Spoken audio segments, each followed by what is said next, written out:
Hello and welcome to Who's the Boss? It's a Star Wars podcast from laughingplace.com. My name is Mike Celestino. I am your host.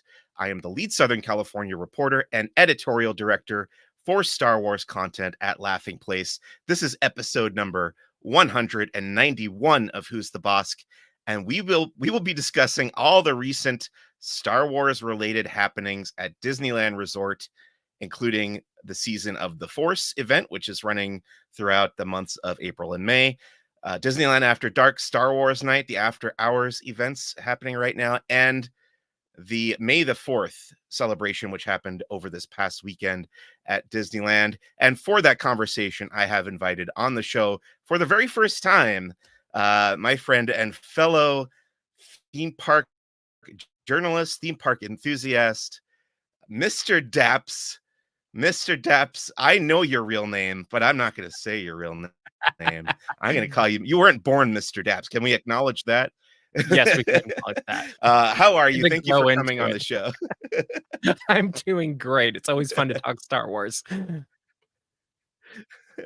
Great. Thanks for coming. Let me ask you first, before we get started on anything else here, how are you? How have you been? And then I want to ask you, where did the persona, if you want to call it a persona, of Mr. Daps come from? What are the origins of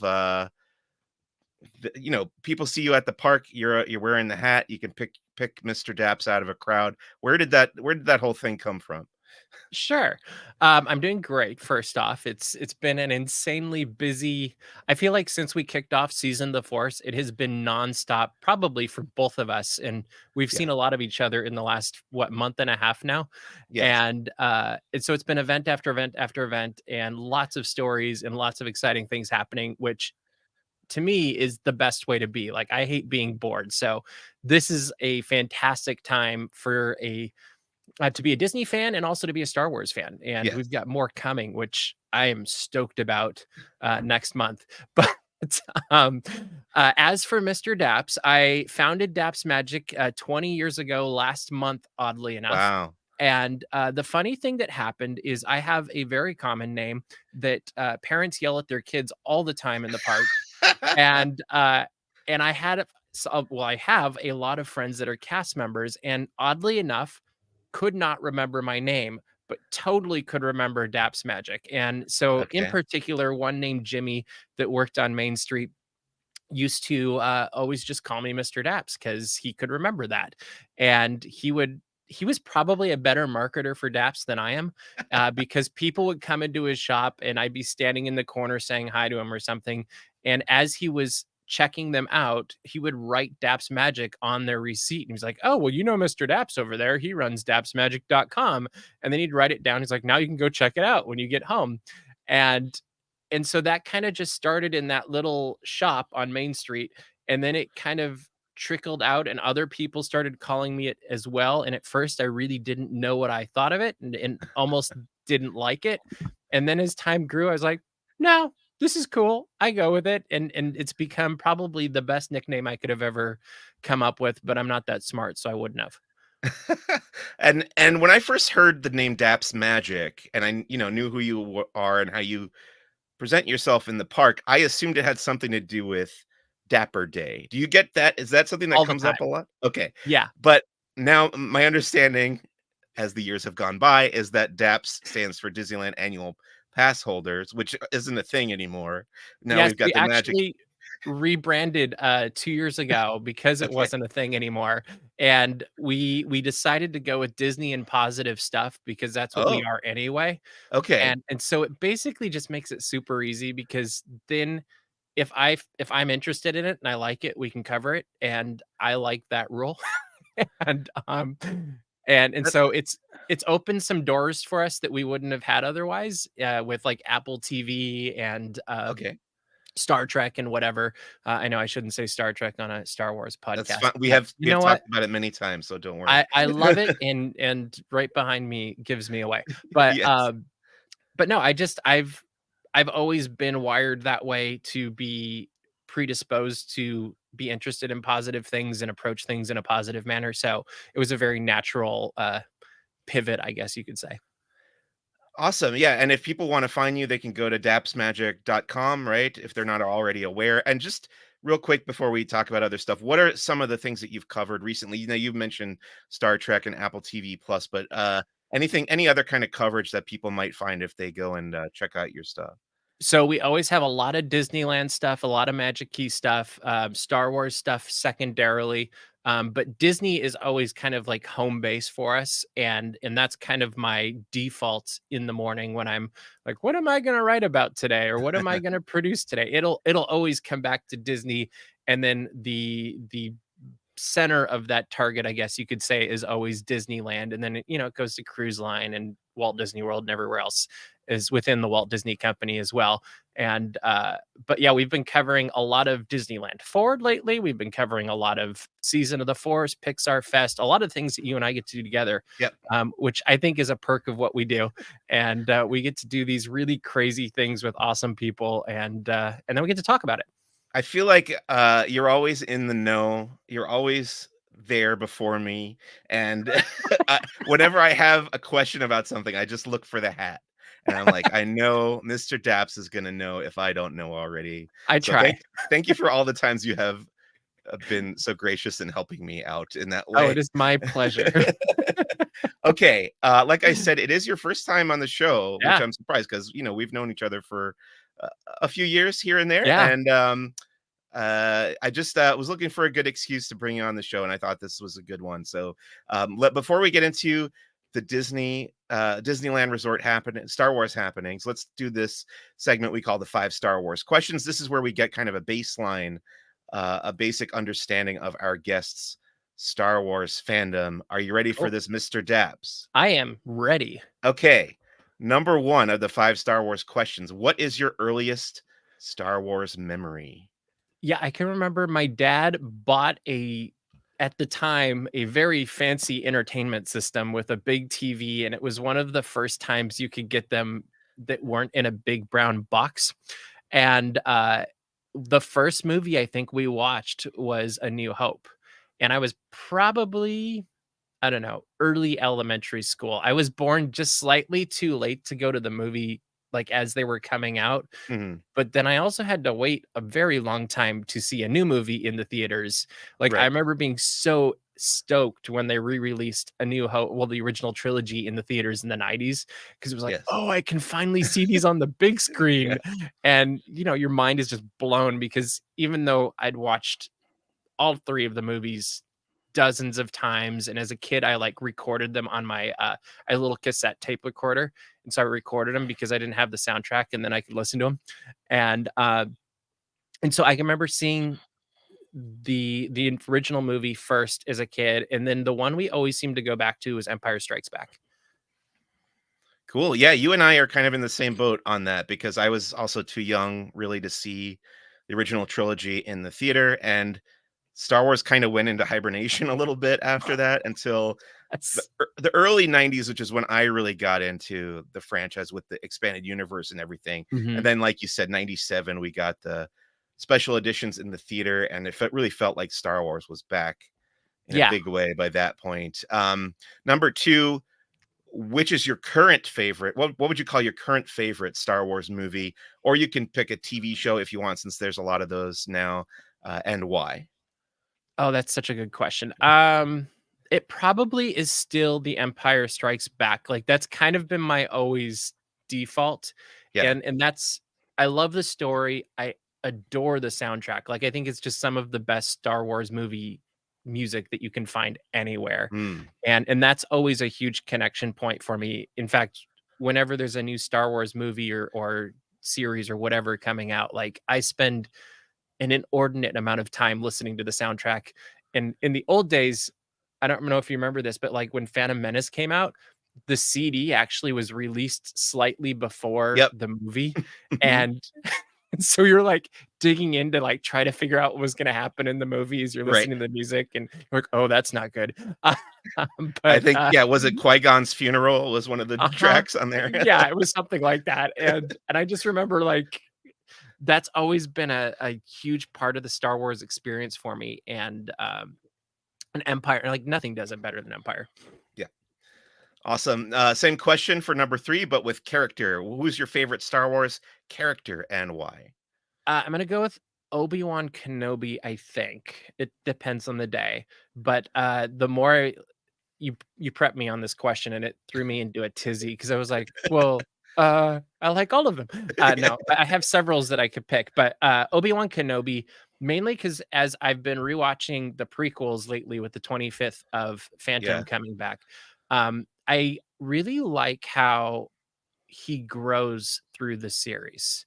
And I really like how he grows not just as a person, but Mm. also in wisdom and in the force. And I think there's something really admirable about the way that his story grows, how he develops, and then even how they added it with Kenobi in the series. Was that last year? Right, a couple years ago, yeah, Yeah. but, yeah, regardless of how you feel about the prequels, I think many of us can agree that Obi-Wan is one of the stronger elements of those Yeah, films for sure. absolutely. All right, number 4, if you happen to live in the fictional Star Wars universe, where do you think you would fit in? What faction would you belong to? And the examples I always list are the Jedi Order, the Sith, the Rebel Alliance, the Empire, the Bounty Hunters, the scum and villainy hanging out in the cantina, or anything else you could come up with. What do you think, Mr. Daps? Where would you fit in that fictional universe? Probably somewhere in the Rebel Alliance. Okay. I don't know exactly where. I think the Jedi are too by the book for the most part, and they suck at it most of the time. And um, and so I do have this little bit of a rebellious, like, oh no, I kind of do my own thing. So I could see it being that maybe a tiny bit of like scum and villainy mixed in, but Okay. I think I like being a part of something bigger too and making positive change. So I would have the Rebel Alliance. So you kind of see yourself as a Han Solo type scoundrel, maybe who More reluctantly that joins the direction. Rebel Yeah. Alliance. Gotcha. Okay, very good. The fifth and final of the 5 Star Wars questions is called Impression or Possession. This is where I ask my guest to choose between doing a Star Wars impression or simply opting out and telling me about a favorite Star Wars possession they may own. What do you think, Mr. Daps? Impression or possession? Oh, definitely possession. Okay, that's a popular choice. Uh-huh. I'm not I thought about it for a minute and I was like, "No, that's not going on the internet." I really love I have the Skywalker saga on, vinyl record, and some of them are really old records and other Yeah. are newer, and I absolutely love listening to the soundtracks on vinyl. I'm a sucker for vinyl records as well. I've bought way too many of them in recent years, and obviously, we grew up in the era where they were still a thing, and then they went Mhm. away, much like Star Wars. They went away and I'm they glad I came didn't back. throw any away, though. Yeah, yeah. See, I my family did throw all of our Oh, vinyls away no. after the '80s, sadly, but I have Bummer. repurchased and been regifted some of like I told my wife, like, "Oh, I really miss these Muppet Show vinyls that I had when I Oh, was a yeah. kid," and she bought them for me on eBay, of course, she's a great person, and, I just cherish them. So, yeah, I love the vinyls too. I have the big box set of The Mandalorian season 1, which Nice. is really wonderful from Mondo Records, Yeah, but yeah, can't go wrong there with Star Wars music on vinyl. Okay, that's the end of the 5 Star Wars questions. I do wanna remind did it. anybody out there that, we are recording this live via the Laughing Place YouTube channel. If you would like to comment along or ask any questions, we'll be happy to address them. Like this account called Theme Parks and More said hi. So hello to Theme Parks and More and everybody else out there. Let's get into Star Wars headlines for this episode. Now, there's a lot to talk about because we are coming out of May the 4th, which was just 2 days ago as of this recording. And the biggest news coming out of that day in the morning, they dropped the new trailer, the final trailer, and the official poster for Star Wars The Acolyte, the live action series coming exactly 1 month from today. Actually, it arrives on Disney Plus. And I want to ask you, Mr. Daps, did you watch the trailer? Have you seen the poster? And are you excited for this show? Yes, yes, and yes. I was blown away. I don't know why I didn't watch it right away when it came out. I think I was working on something else, but then I watched it on the computer and was like, "Oh, that was good. I need to watch it on a bigger screen." And so then it was on the big entertainment screen, whatever, it's the big TV, and that I went from being I'd not say mildly interested. I was interested in it, but I wasn't, like, stoked about it, to being like, "Oh, this might have just gone to the one I am the most excited Okay. about of any of the series that we've gotten." Just because I'm liking the pacing we're seeing so far. I always love a good murder mystery. Like, Yeah. I grew up reading the Sherlock Holmes books. Like, that kinda stuff just always intrigues me, and that last couple seconds terrified me, Yeah. and I cannot wait to see more about what that is. What do you think? Do you have any theories about who that is? What that is? The guy wielding the red lightsaber there near the end? Um, none that I feel confident enough to be Okay. like, "Oh, yeah, it could be that." But, like, I hope it's a connection to the larger Star Wars universe. Yeah. My first thought, so I will say I was in a bar when this came out. I was at the very early morning Star Wars celebration for May the 4th at Scum and Villainy Cantina in Hollywood. Perfect place.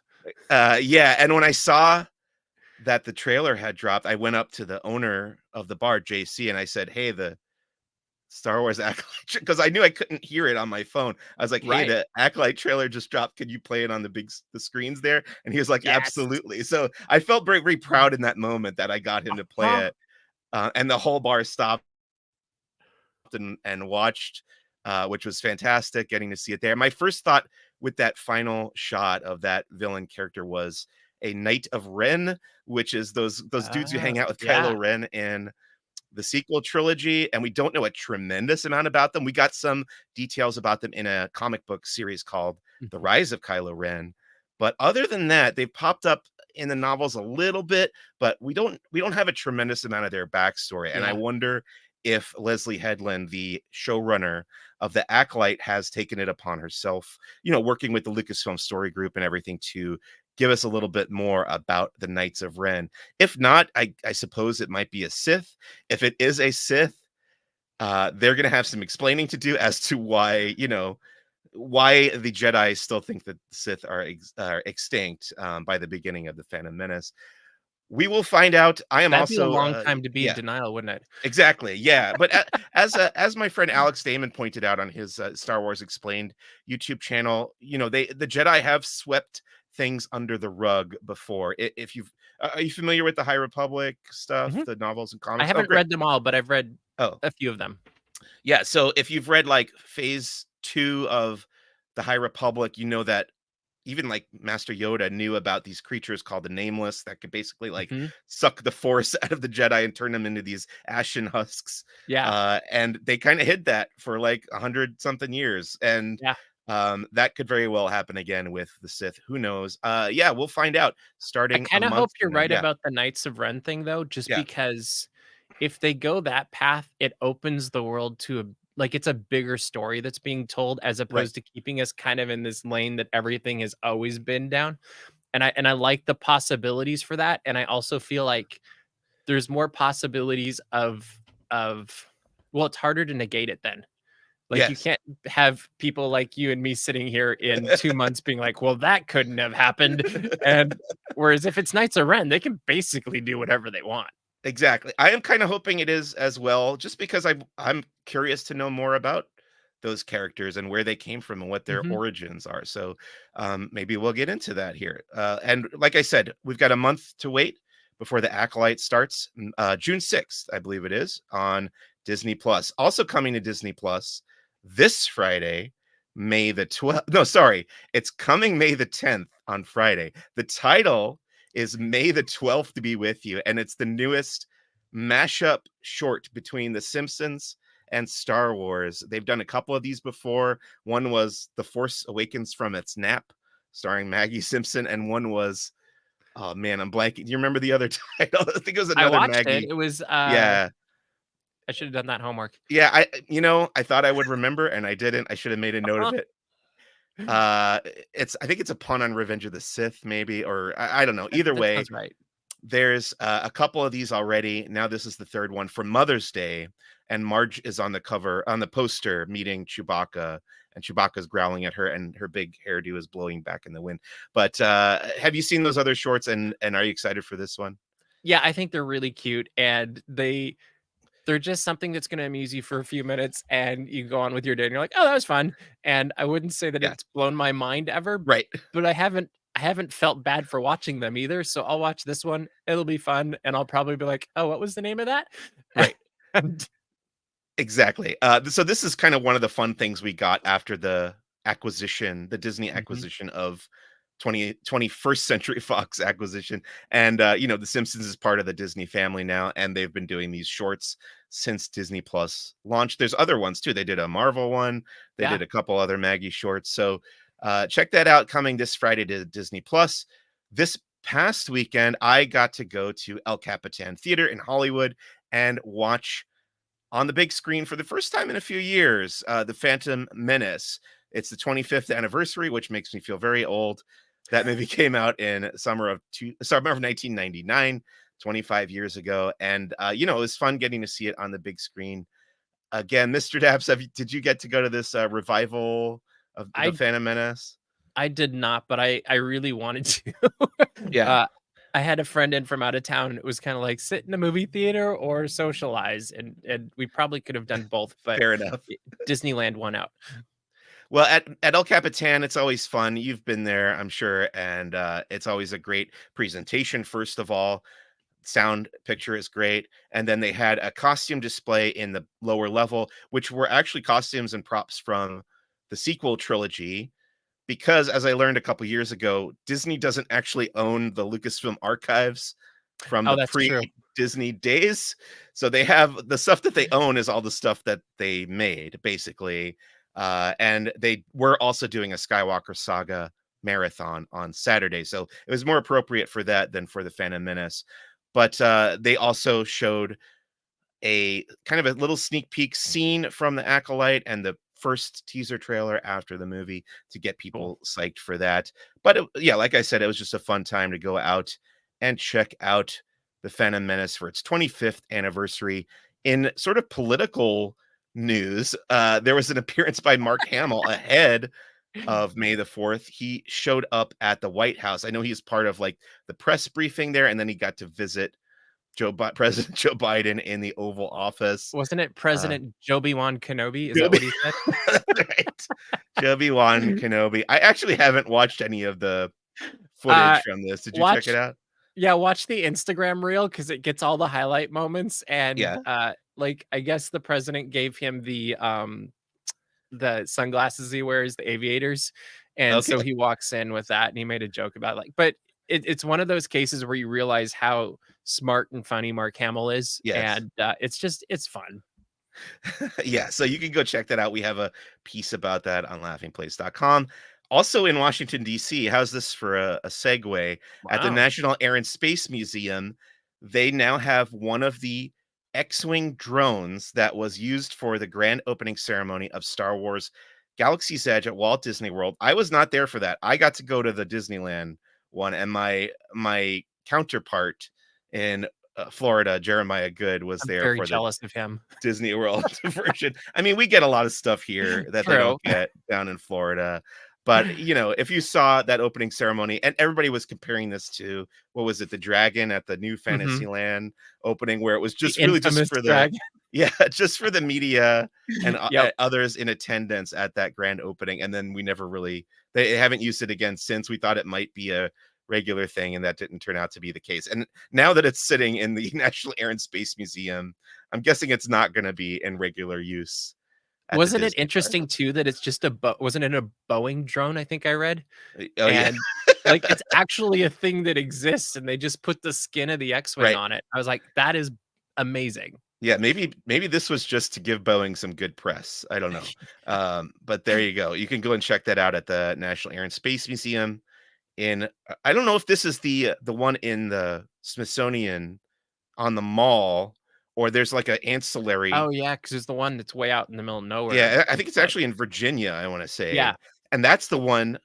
This is really tangential. When I went to visit that one probably 5 years ago, I found that they have the mothership from Close Encounters of the Third Kind there, which was totally unexpected. And I How sat big there. is it? It's probably the size of what can I compare it to? A large cake, a really big Oh, cake. okay. So just 18 inches or a Yeah, couple feet. it's not Okay, tremendous. It sits in okay. this little display case in the museum, and I was sitting staring at that thing for probably 45 minutes because it has all these little details. It has an R2D2 on it, Yeah, as you know from the behind the scenes of that film. But go check that out. It's there now. National Air and Space Museum, Washington D.C. very Uh, cool. Video gamers are excited to find that there's new Star Wars content in Fortnite that came out. I'm not a Fortnite guy. Are you? Have you played this game? I have an awareness, that's about it. Yeah, I'm maybe a little too old for this. I kind of missed out on the whole Fortnite craze, but there is some new Star Wars content available that came out this past week. So I'll let you Mhm. go and discover that for yourself. We also have more info on that at Laughing Place.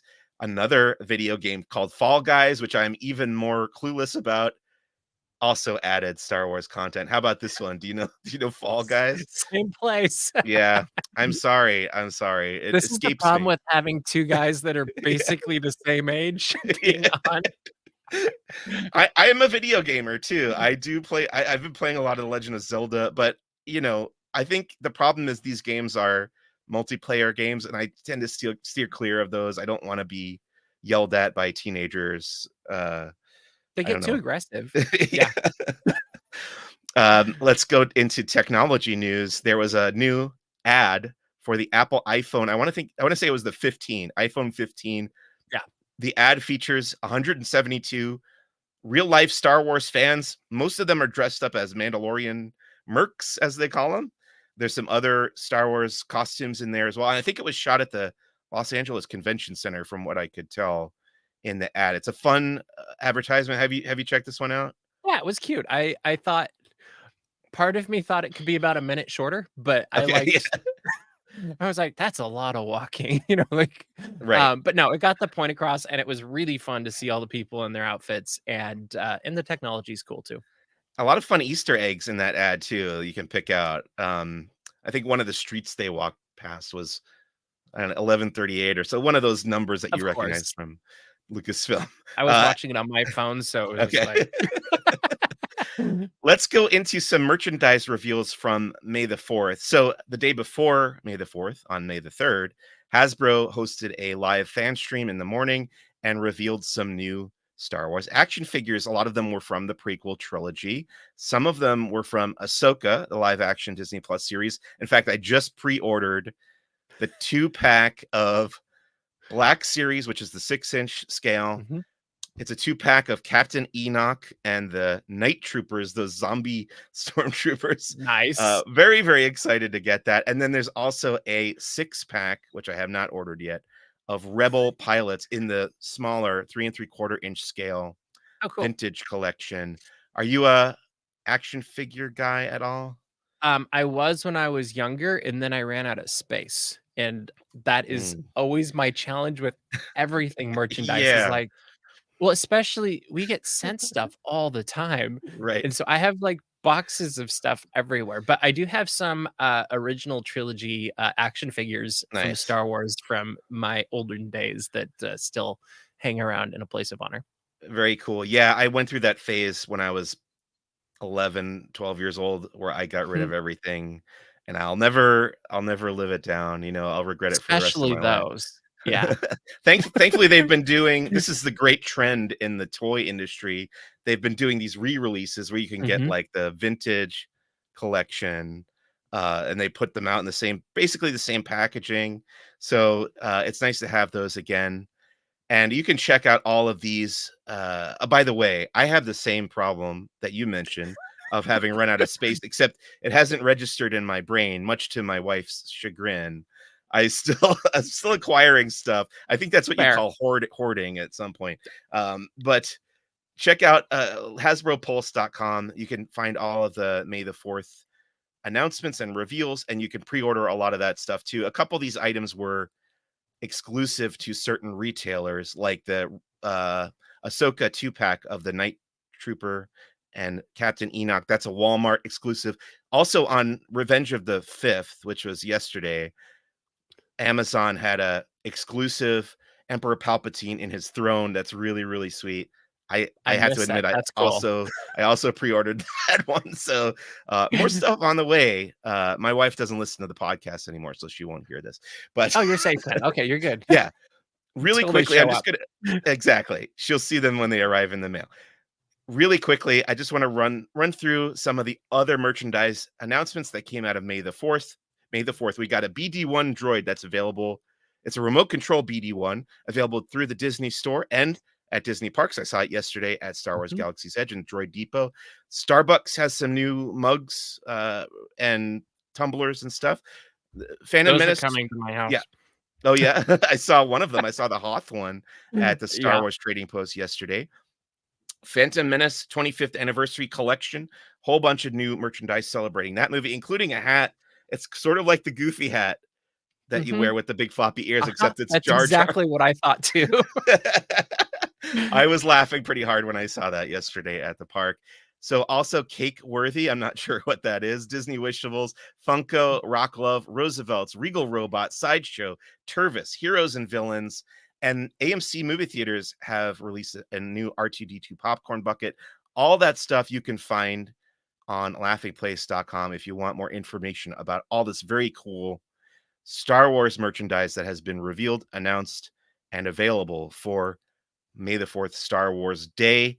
Okay, that's the end of Star Wars headlines for this episode. By the way, there was more stuff coming out today, and I was like, I'm going to save that for the next episode because we already have so much to get through. Let's get into our main topics for this week, which are all the stuff that's been happening at Disneyland Resort for this year's Season of the Force celebration. That includes Season of the Force in general, Star Wars Night, which is Disneyland After Dark, After Hours party, and the May the 4th celebration that happened this past weekend at Disneyland. First, I'm going to ask you, Mr. Daps, what was your history with the previous version of Season of the Force, which first launched in the fall of 2015, if I'm remembering correctly, ahead of the release of The Force Awakens in theaters?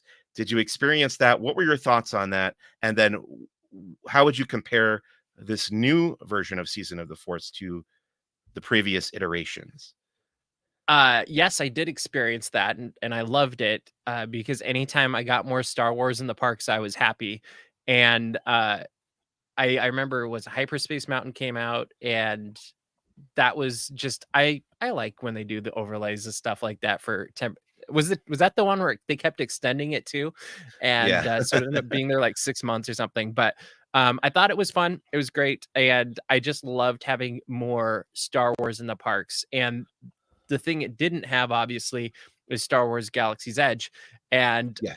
now we do have that. And it just makes this all make so much more sense. And it feels more natural, I think, than it did necessarily in 2015, where um, it, it it was a fun thing, but it also, I just think you couldn't realize it like you can now, and you couldn't completely flush it out into a full experience. And so when you can go into Galaxy's Edge and you can go stand under the Millennium Falcon, or you can go meet up with your friends near the X-Wing and then go on Rise of the Resistance, I think it creates a more immersive experience for the entire Season of the Force. And then the merchandise is so much better now, and like characters are so much more expanded now. I still want to see Darth Vader in Star Wars Galaxy's Edge, Mm. and I know that that might be controversial for some, but little 5-year-old me would just geek out over that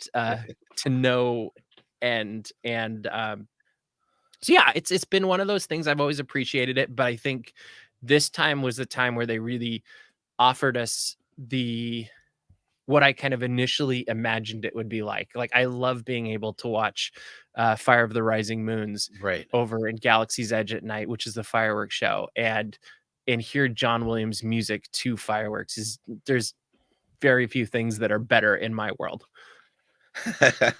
Yeah, very much so. That's definitely I texted you the other night. I just was so wiped out from the day I had to leave right before the fireworks started, I like didn't want to fight the crowd, so It I was a kind of fight. got out of there. Um, but yeah, whenever I'm in Disneyland for the fireworks from now on, I will probably be over at Galaxy's Edge to check out the Fire of the Rising Moons. But my personal history with Season of the Force, I actually covered that first version of it in 2015. That was the very, very first event I ever covered as a Oh, theme park cool. journalist at Disneyland. It was during my early days at a different website that shall go unnamed here, but it was a great event back then. I was super happy to be there. Like, felt so on. I think I was the very first person to walk into Star Wars Launch Bay when that Oh, that's opened right. as part of that event. That's Um, right. which is now it's still there, but it's not open. It's just sitting there waiting, I don't know, collecting dust and waiting to get bulldozed. I don't know what eventually is going to happen with that building, but um Hopefully something. yeah, very happy that Season of the Force is back though. And at this year's media event, the first thing that was shown off to us in the media was the new destination at Star Tours. So they first mentioned this, I wanna say it was at D23 Expo, in 2020. What year would that have been? Is it 2022? 22? Yeah, Yeah, I think it was 2022. that there was new content coming to Star Tours, and then they reiterated it at Star Wars Celebration this past year, 2023 in London. Yeah, that's right. And then we didn't find out really what it was going to be until recently, and we found out we would be visiting the planet Cetos from Star Wars Ahsoka, the live action series, and meeting the Purrgil, which are the big space whale creatures from Ahsoka as part of that experience. There are also 3 new hologram messages you can get. One is Ahsoka Tano herself. There's also Cassian Andor from Rogue One, a Star Wars story, and Andor, the live action series. And the last one is the Mandalorian and his little pal Grogu from the Mandalorian. And Mr. Daps, what were your thoughts on this new content at Star Tours? The winners are the transmissions to me. Like, Okay. totally those were the moments that really drew me in the most.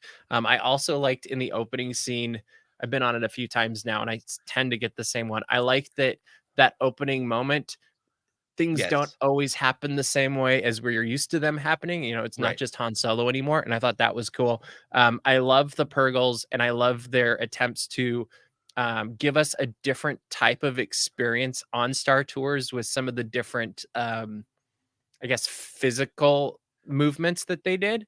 I'm thinking of the rollings. I don't know if Yes. I completely connected that we were doing a complete barrel roll, but I Right. liked that it was different. And I felt like this scene in particular might have some of the best C3PO moments just Yes. because it really kind of was like, in many ways, it's more natural to who C3PO is than some of the other, where it is a little bit more of a caricature in some ways of Right. C3PO, where they're like, let's make him amped up and nervous and then take it to the next level. And this just kind of was like, oh yeah, this is like a day of C3PO. Like, this is kind of what you expect. And so I enjoyed it. It's not my favorite scene in all of it, but it's not my least favorite scene either. Right. It's somewhere it's like, oh, this is fun. And I think I will appreciate it even more when it becomes part of the random Mm, experiences, when it just pops up yeah. occasionally. And but I want more of this. Like, I think the more we can get of random stuff, even if Yes. it's just a thing here, like maybe add a new transmission here, or maybe add a new side destination there. Like, I think those just add to the vibrancy of the ride and the rideability as well. Yes. Is you're like, all right, what's next? How are they going to surprise us? And it must be very hard to program and put all this together. Is my guess, just from listening to Tom Fitzgerald talk. But Right. I want it to be easy, and I want it to be like a video game where we can just make it work because I want more. Yeah, absolutely, and it certainly makes it more appealing and more rewritable, like you said, than to me, than Smuggler's Run in Star Wars Galaxy's Edge, which is sad because that's a newer attraction and Well, I has want gotten them to do the same over there. yeah. Me Yeah. too, and I thought the day that that opened, I thought when I went in during the media event for Galaxy's Edge, I went in thinking, "Oh, there are multiple missions that you could get," and I was completely wrong. But yeah, this Star Tours, the adventures continue, remains the kind of modular Mhm. Star Wars flight simulator, right? That they're still adding new content to, and it does, now I'm going to go on Star Tours more Yeah. often than I was, and I still haven't seen the Andor hologram message, so you kinda have to, like, collect them all. It's that I kind haven't of either. thing. Okay, I don't know why that hasn't come up for either of us yet. I don't know if it's less often or what, but you'd think it'd be, like, 1 out of 3, right? Yeah, you Um, would I don't know. I mean, 1 out of 3 based on what mix I don't know. Yeah. right. Who knows? But yeah, cool. Check that out. That's at Star Tours in Tomorrowland at Disneyland. It's in Star Tours at Walt Disney World, of course, as well at Disney's Hollywood Studios, and then Disneyland Paris also got the upgrade. There are other Star Tours. Yeah, Tokyo, right? Doesn't Tokyo have one? Am I wrong about that? I don't Um, think they do. no. Okay. Well, wherever Star Tours I don't is, remember seeing it. okay, fair enough. Let's talk about Sabine Wren. She's a new character. Well, not new to the franchise. She's been in Star Wars Rebels, the animated series. That's where she was introduced. So that's a little over a decade now.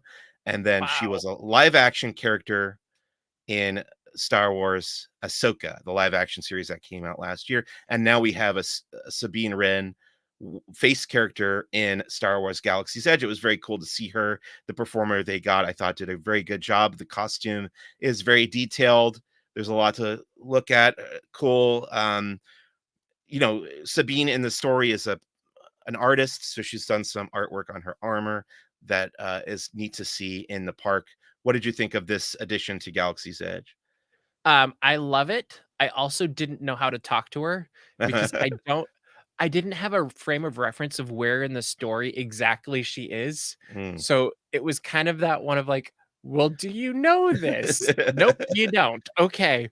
And, so, like, that's I think it's one of the challenges of Galaxy's Edge when you bring characters Yes. in is when they're at different points in the story, it can be a little bit more difficult specifically with the face characters because they can react to anything. Whereas as if they have a helmet on, they can just stare at you funny and walk away if you ask a ridiculous question. Right. And but I loved seeing her. I thought her costume was fantastic, and I love these kind of experiences that they're adding to the land because especially on Saturday, like, you just see how much life it brings to the land. Like, nobody wants to go to a town where nobody lives, Yeah. and and the more characters they keep adding to Galaxy's Edge, the more I just think it makes it so much more of an enjoyable experience, even if you're just sitting at a table eating Yeah. popcorn to watch, the BDX droids walking by Right.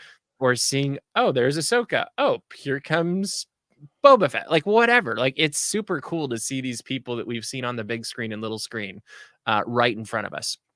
Well, since you mentioned the BDX droid, I have to use that as a segue to talk about My them. favorite. Okay, so we know that these guys appeared. I think it was only for 1 day. Is that your understanding as well? Yeah, I About was in Japan, so I had a team okay, member cover it, but yeah, okay. Well, I don't know how you knew about it because we weren't clued in. But 1 day, about 6 months that's the ago, or Daps so, magic, my friend. yeah, there you go. These guys appeared walking around in Star Wars Galaxy's Edge, and they were basically new designs of droids from Walt Disney Imagineering. They're sort of inspired by the BD-1 droid from the Star Wars Jedi Fallen Order video game, but they're a little boxier. They're not quite as nimble as and it makes sense because these have to operate in reality, unlike BD-1, Uh-huh. who's in a video game. So uh let's talk about these guys. I got a big kick. They put a big smile on my face watching them. They weren't quite as, I will say, I was disappointed they weren't quite as autonomous as I thought they would be. Just looking around while the show is going on, you can kind of find the dudes, the cast members with the remote controls, which is Mhm. I don't know. I just had it in my head that they were going to be, oh, this is like the next evolution of autonomous Right. droids walking around. Batu. What did you think of the BDX droids? So I didn't have that problem. I got to see them at Imagineering for a different event, like, a Yeah. couple months before, Mhm. and so I'd already interacted with them, and in my head, I was like, "Well, I got to pet it in Imagineering. Am I gonna get to pet it here?" And, like, it did the whole dog thing, like, where you pet it and it gets all, Right. like, jumping around and stuff. And, and so I was kinda coming at it from this angle of, like, how are they gonna take this experience we had over there that was almost more of, like, a character interaction and translate it to what they're doing in Galaxy's Edge? And I think they did a really good job of, like, "Oh, they're coming here to scan people and to gather data," or whatever. And, especially, I will say the moment they revealed them to us at the media event, I probably would have moved the guys that were controlling them into a different location, because they definitely were in basically all of our line of sight. Yeah. And so I think everybody who was shooting video there that day, they're, like, right there. But, since then, I've seen them 4 or 5 times, I think. Like, they're just becoming one of my favorite things to watch. Yeah. And I love watching, like, how the little kids interact with them, and how they wander through the land and then they end up in their spots. And it's fascinating to me, the different personalities you can see with the different droids, which is impressive. And I almost wanna say the puppetry, because it really is, like, that's what Yeah. they are, is they're really advanced puppets. And I Right. love watching that happen and then thinking of what are the possibilities. Like, this is phase 1, it'll probably be gone at the end of the month. What could come next? And Mhm. to me, it goes back to almost the characters in the land. Is when we first heard about Star Wars Galaxy's Edge, we saw the pictures of characters walking around and droids rolling around, and it became that bustling Black Yeah. Spire outpost that we'd expect from seeing, you know, Mos Eisley. Like, you kind of expect that thing, and these start fulfilling that expectation, and I really like that component of it. And I'm already kind of grieving. What is it, June 5th or whatever, when they go away? Yeah. 3rd. I don't remember the end of the day at the Right. moment, but I love watching people just geek out about them and interact with them. And I watched them on Saturday, and they're doing their little dance thing to get other people to dance. And so, like, people were dancing, they're dancing, and it's just a cute, magical thing. I'm totally with you on that. They definitely add a lot of life, much like the characters, to Galaxy's Edge. The thing that I was considering, and this is me being a super like pedantic Star Wars fan, I was thinking that with the conceit of Galaxy's Edge actually transporting you into the Star Wars galaxy, Mhm. nobody living in the Star Wars galaxy would be impressed whatsoever with these True. droids.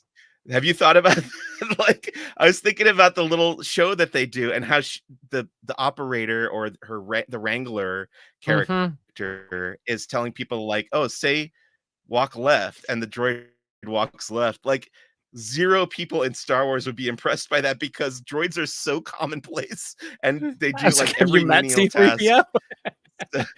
Right. Yeah. So it's really just for it's really a thing that's targeted at theme park guests, which you kinda have to allow. I think you kinda have to allow that 4th wall to break in that moment, I suppose. But when I was watching them, I got a big kick out of them. Like I said, they put a big smile on my face. So ultimately, I can't complain. I do think they're very charming. That is totally true, and I can't wait to see what's next. Me too. Yeah. More stuff like that for sure. Please. There's a scavenger hunt called I think they just called it the Seek and Find Yeah. Season of the Force scavenger hunt. It takes place both in Star Wars Galaxy's Edge and Tomorrowland. So you go to Tomorrowland, you pick up the little map, you go there's a couple signs around, maybe like half a dozen signs around Tomorrowland that you kind of have to interpret. You go to Galaxy's Edge, and hidden around Batu, there's a handful of these little canisters, which we figured out are built out of these lanterns that you can get at Target. So if you want to make your own replica, you can. Um, they look cool. There's some Arabic words or letters on them, and you kind of use those to decipher the clues. After deciphering the clues, you get a word. It spells out a word. You return to Tomorrowland to the Star Trader gift shop, and you trade that in for the prize, which is a Arabesh translator card with a character on the back, and I know they've had a couple different cards at this point that you can I think they're up collect. to 3 now. 3. The one I have Mhm. is Chewbacca. I keep forgetting to go back and get the other ones, but I know You and me both, but C-3PO. thankfully, there's Okay. more than just me. There you go. C-3PO was one of the others. What was the third, do you know? Oh gosh, was it R2D2? I That just looked at him this morning, yeah, and it's totally spacing my mind now. It might be that that. makes sense. So, honestly, I'm all for these kinds of, scavenger hunts. I really loved the Pizza Planet. I keep almost calling it Pixar Uh-huh. Planet. Pizza Planet trucks. Gosh, so much thought and design work went into those for Pixar Fest. I was left feeling underwhelmed by the Season of the Force version, and I think my problem with it is it feels a little unnecessarily convoluted to me, I think is what Yes. I would say. Would you Yes. agree with that, Mr. Daps? 100%. Well, because we went through and we found all was it 6 of them?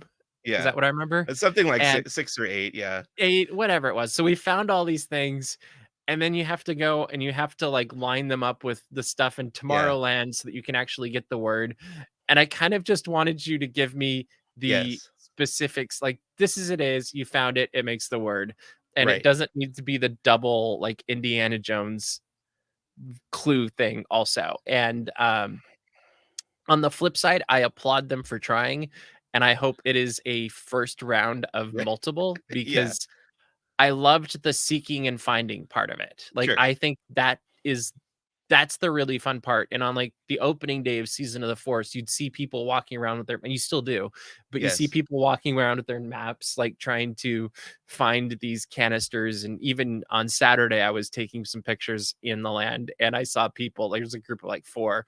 I'm like, "You're right underneath it, but I'm not gonna tell you." But, Yeah. it's a fun thing to see and to do, and I don't think it costs them that much to put it together, Right. and the reward on it is so huge. It's the same with the Pizza Planets truck, is it just it gives you a completely unique perspective on the land, and I think it helps you appreciate the details that are already there as you're looking Okay. for this one specific detail, Right. and you're like, "Oh, I didn't realize whatever was here before," and, but I do think if you're gonna complicate it that much, it almost needs to go bigger or Yeah, something, yeah, like, yeah. and I don't know what the answer is for that, but it kind of reminded me of, like, when I was a kid and my buddies and I would come up with these, like, ridiculous board games that Mm. had rules that it's like, "Why did we make this rule?" Like, when you go back and try to play it again, because they didn't really add to the gameplay, and I think you could have done half of that, and it Yes. probably would have been a home run. Yeah, but it was eye-opening when I did the Pizza Planet one. I only found, like, a quarter of them so far. They did a really good job hiding Yeah, those. because Jeremiah, Jeremiah, he was there Yeah, he and killed it. he found most of them.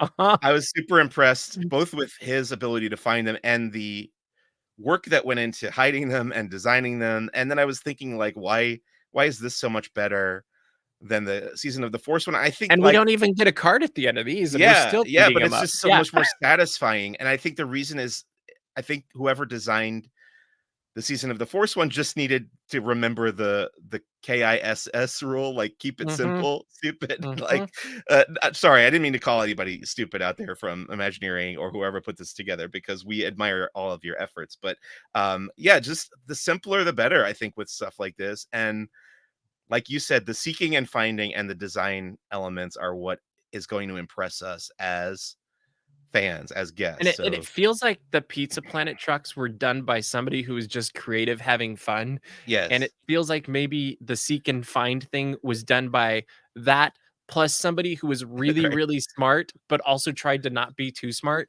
and like, I as I said, I applaud them for doing it, and yeah, I've enjoyed doing it. I also think if you're gonna have 4 cards, uh there should be a change in the yes, system. Like, right. it should change each 2 weeks or whatever it is.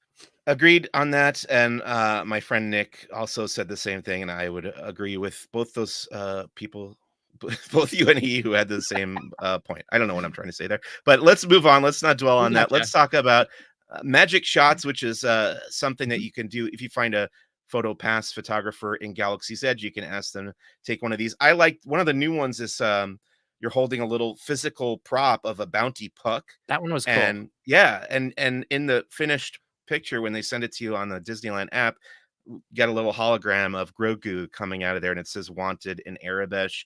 Did you experience any of these magic shots? I did that one in particular Yeah, because I that was the one I really wanted, and I saw other people doing different ones, but, I love the physicality of that one because it just brings it it makes you buy into it that much more. Like, I even taking the picture, I could imagine what was happening, right. and I got mine at night, and I just love how that one turned out. Like, it looks really cool.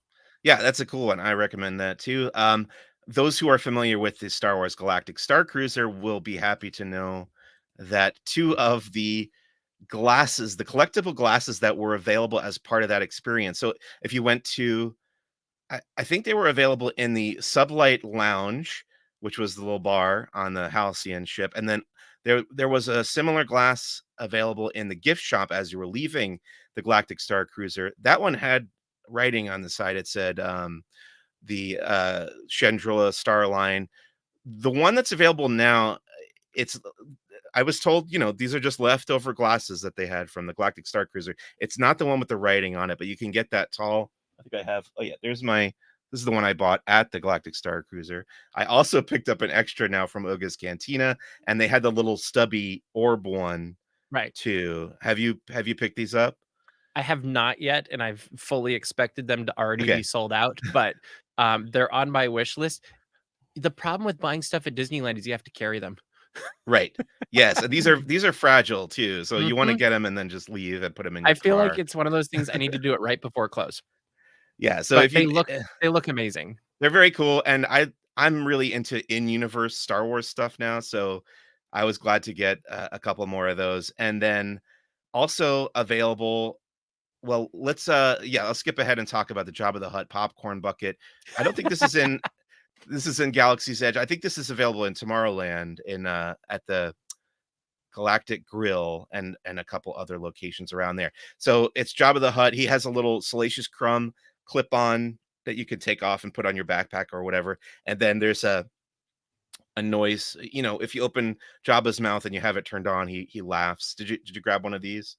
Well, Yes, we well, we should say I can't do that, but we were each given one of these, right, by it's like, I Disneyland. took one home, yes. Yeah, I exactly. So love what they're doing at the popcorn buckets, though. yeah, great fun popcorn buckets. And I wanted to mention that you actually talked about this earlier, that Hyperspace Mountain, which was introduced back in 2015, is back again. And this is an overlay for Space Mountain, but you're basically stepping into an X-wing instead of the usual roller coaster of Space Mountain. They have a lot of projections happening all around the interior of the ride and different audio. The John Williams music is playing, and you're part of a big space battle. There's TIE fighters flying around. What are your thoughts on Hyperspace Mountain?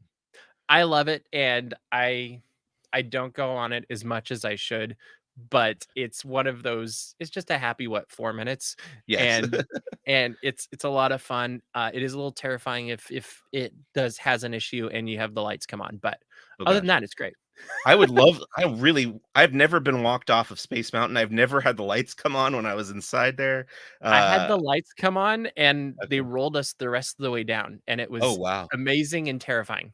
I would love that to happen because I got walked off of Big Thunder Mountain Railroad within the last couple years, and I was just Yeah, like, it was about the halfway point of the ride too, so I got to walk out, like, through most of it, and, nice. I was just geeking out the whole time. But yeah, Galactic Star Cru sorry, Star Wars, Hyperspace Mountain is running at Disneyland right now through the end of Season of the Force. I believe it'll go out away after that. And then the last thing we should talk about for Season of the Force, that I my understanding is this will carry over, right? So this is not ending with the end of Season of the Force. It's called Fire of the Rising Moons, and I think this is something that guests have wanted for a long time, basically since Star Wars Galaxy's Edge opened, Mhm. because you can stand in Batu in the Disneyland fireworks from there.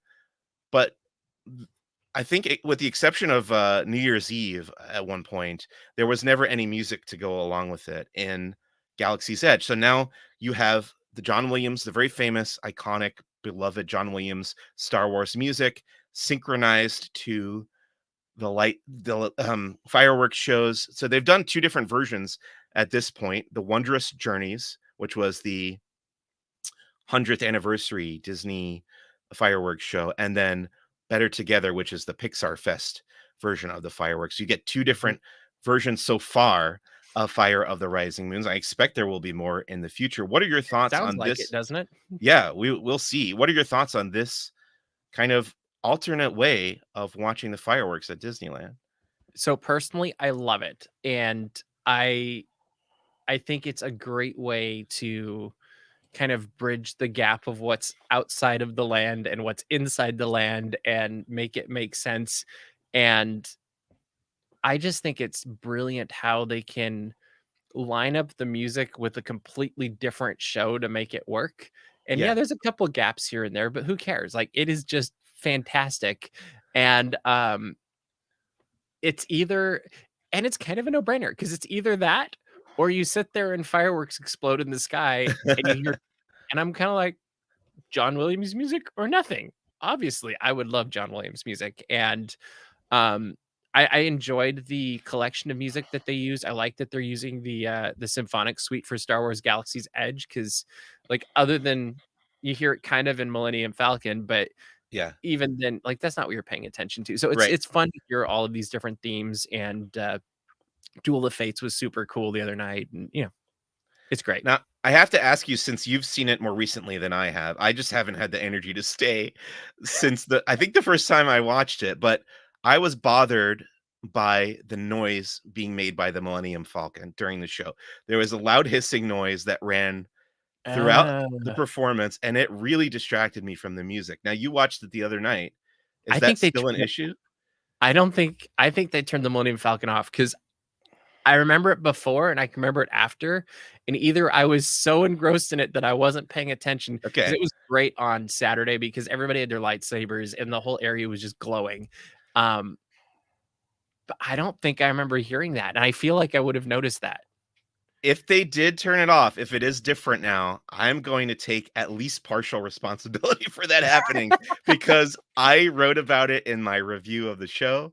I was acknowledged by Disneyland PR about that note, and I was told that it was forwarded along to I those think who it might be was. able to change that.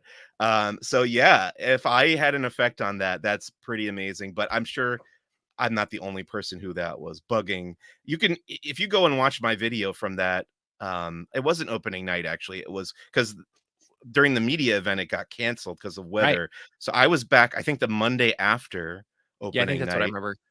and it was a real bad issue. Then you can actually hear it in my video from that night. It's Hmm. pretty loud, a loud hissing noise. So Where did you stand for uh, that night? I was sitting on the balcony outside of So it was Docking all you Bay. could hear it that well up on the Yeah. balcony. Okay. Yep. But hopefully that's a permanent change, and I'm proud to have voiced my opinion on that and maybe Yeah, had some just run kind with of it. impact. I'll take credit for it. Sure, it was all Yeah, me. yeah, exactly. Okay, that's Season of the Force. We have some more stuff to talk about, but real quickly, I want to acknowledge some of the comments. Austin Henry, hello in the comments there, and then Stephen from Wyoming.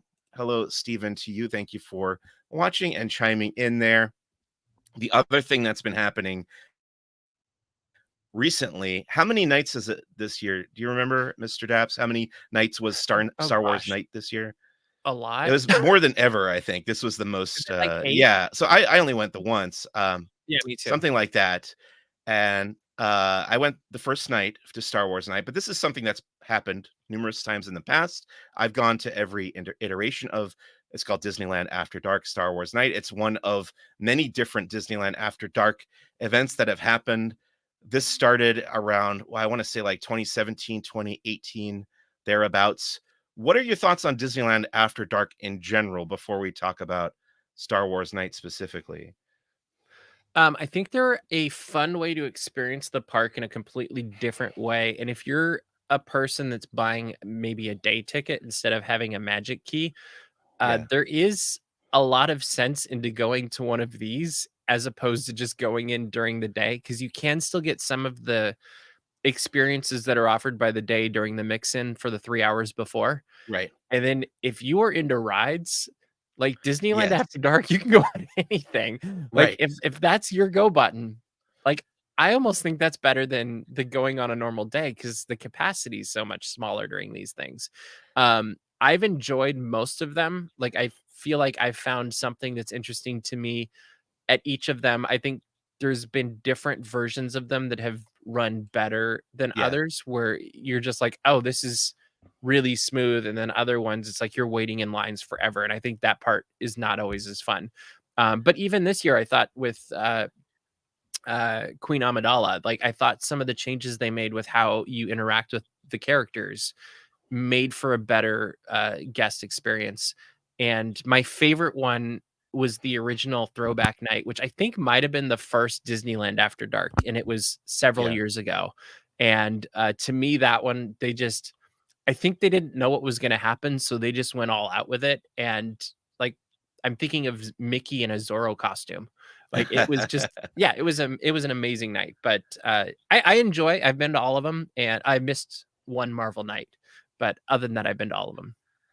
The only one I ever missed was 80s night because I got sick, but, I've been to Bummer. all the other ones, and yes, I would agree they have improved. At the beginning, it definitely seemed like people were spending, like, 95% of the time waiting in line and only getting to do, like, 3 things through the Uh-huh, whole night, you know, so and if you that met was a characters, problem. you're done.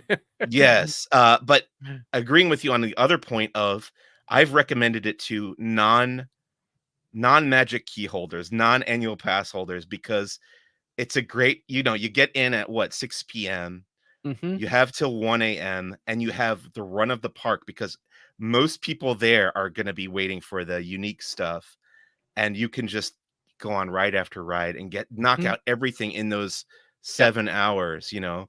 So, that's my recommendation, and then, yeah, if you are really into character unique character meet and greets and unique photo ops, it's a good place to do that too. I think my one big complaint about this year's Star Wars night is that there wasn't a lot of new stuff. Like, they didn't really add too much, from previous years, so that's my big critique. I do think the thing that stands out to me the most about these Disneyland After Dark Star Wars nights are the, lightsaber meetups. This is where everybody mhm, actually, they did one of these on Saturday as well for May the 4th, but the one at Star Wars Night has a bit of a show element to it where you get the characters, all the era appropriate characters from Star Wars Galaxy's Edge show up. Rey, Chewbacca, Vi Marati, who was the character they invented for the land, and of course some resistance soldiers and some first order stormtroopers pop up. I think does Kylo Ren show up there? Either way, there's a first order it's like officer. a colonel or something, I don't know, yeah. Yeah. And there's a whole show moment that happens and it leads to the big moment where everybody ignites their lightsabers. Did you get to experience this year? I would not miss that. To Yeah. me, there is nothing better than that, and if I weren't covering it for the site, as Yeah. you, I think, would say the same, is I would go to all of them Right. because it's just they're magic. Like, Yeah. there's something magical about seeing all the lightsabers being held around the Millennium Falcon and Rey right there, and it's almost it's worth the cost of admission right there, Yeah, and gosh, it makes me wish we had more of that kind of stuff in Galaxy's Edge. all the In time.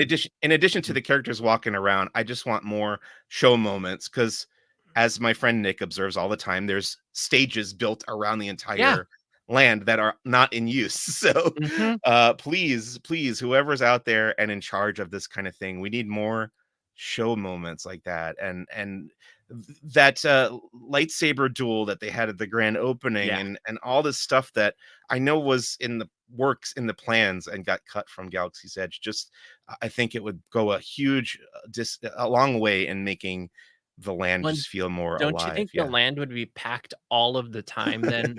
Like, because Yes. you were there on Saturday, it was the whole Yeah. thing.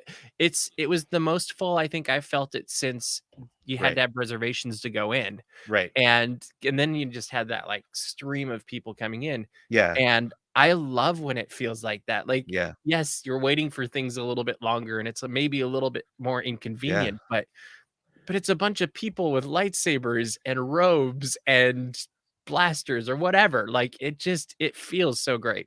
And gosh, Disney, the more people you have going back there to Galaxy's Edge, the more people will be willing to spend money in there as Mhm. well. Let's talk about the front of the park, the Main Street area during Star Wars night. There's a Yeah. galactic DJ party zone.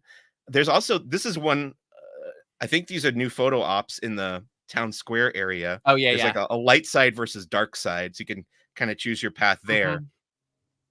And then there's a new activity called Choose Your Path where you can sort of vote on the light side or dark side. And then once every so often, I don't know how It frequent was this like was, like every hour or once something, an I don't know. hour, Yeah. yeah, they would announce the winner of that vote. And the projections along Main Street would change to either the Rebel insignia or the Imperial insignia, depending on who won the vote. Both times I saw it, it was Empire, which I thought was very dark. But I also voted for Empire, so Oh, so it was your I fault. yeah, I guess so. I guess so. What did you think of this DJ party zone and the surrounding stuff?